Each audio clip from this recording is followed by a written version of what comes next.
सैपनी Bahujan Samaj party के प्रत्याशी हाजी शहीद अख्तर निकाय चुनाव में सबसे मजबूत प्रत्याशी, आखिर हारने की वजह क्या रही?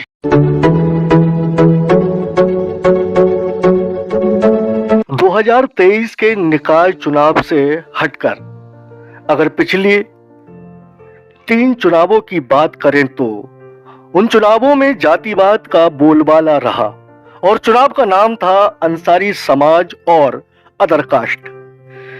लेकिन आज तक यह समझ में नहीं आया कि जो बिरादरी देश में सबसे बड़ी मुस्लिम अक्सरियत वाली बिरादरी है, लेकिन सियासत के एतबार से पूर्व उपराष्ट्रपति हामिद अंसारी साहब को छोड़कर इस बिरादरी में कोई भी सियासत के शिखर पर नहीं पहुंच सका।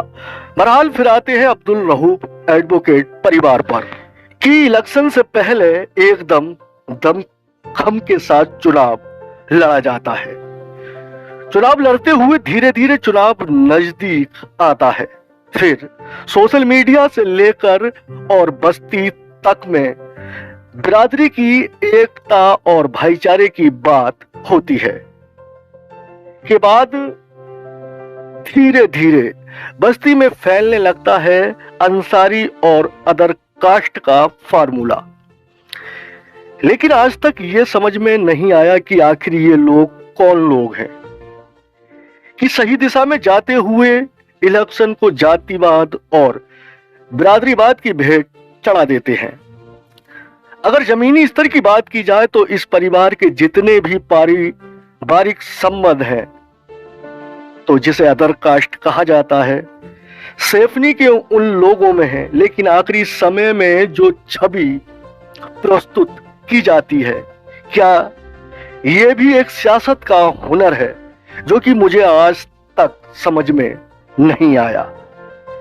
लेकिन किसी के साथ फरेब करना, किसी के साथ झूठी हमदर्दी करना, किसी के जज्बातों से खेलना गुनाह है और